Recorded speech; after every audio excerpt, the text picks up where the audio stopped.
የምታወራችሁ? በስተመጨረሻ ማስሰበር መጣ። ይቅርታ ስለቆየሁ። ሁላችንም በጭንቀት ልሞት ነበር። ምንድን ነው ነገሩ? የእናታችሁን የመጨረሻ ትዕዛዝ በትክክል ለማስፈጸም አንዳንድ ነገሮች ማዘጋጀት ስለነበረብኝ የቆየሁት። ደህና፣ ዋናው መምጣት ነው። የታለ የኑዛዜ ወረቀቱ? እማማ ቤቶቹንና የባንክ አካውንቶቹን እንዴት ነው ያከፋፈለችው? እማማ የወረቀት ኑዛዜ አልተወችም ሩታ። ምን ወረቀት አልተወችም ማለት? ታዲያ እንዴት ነው የምንካፈለው? እናታችሁ ከመሞቷ ከ3 ቀን በፊት ብቻዬን አስጠርታ ድምጿ እንድቀዳት ነግራኝ ቀርቻት ነበር። ይሄንን ቅጂ በቀብሬ ዕለት ሁሉንም በተሰበሰቡበት እንዲሰሙ አድርግ ብላኝ በጥብቅ ነግራኛለች። የምን ድምጽ ነው? እናቴ የደበቀችው ነገር አለ እንዴ? አሁን የምትሰሙት ነገር ህይወታችሁን ሊቀይር ይችላል። ስለዚህ በዝምታ አዳምጡት።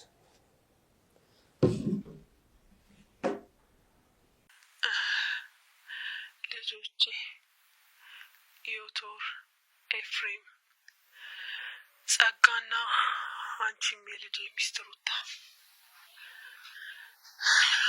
ይህንን ድምፅ እየሰማችሁ ከሆነ እኔ አፈር ውስጥ ነኝ ማለት ነው።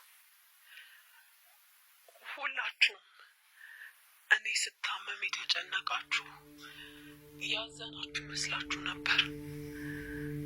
ነገር ግን በእያንዳንዳችሁ ልብ ውስጥ ያለውን ስግብግብነትና ክፋት ጠንቅቄ ያውቃለሁ።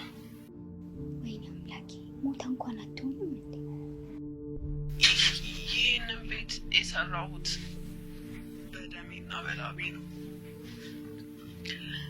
እናንተ ግን እኔ እስከሞትና ሀብቴን እስክትሻሙ ድረስ ቀናት ተቆጥሮ እንደነበር አውቃለሁ።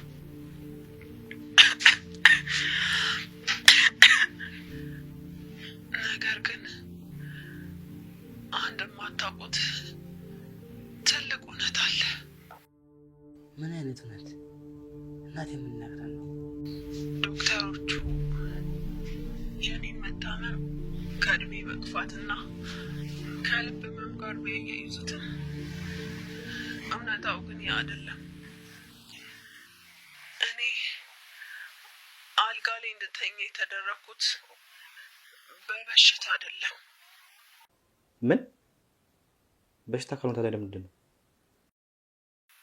ከመካከላቸው አንዱ እኔም በፍጥነት ለመግደልና ሀብቱን ለመውረስ ሲል በየቀኑ በምግቤና በመድኃኒቴ ውስጥ መርዝ ይጨምርብኝ ነበር።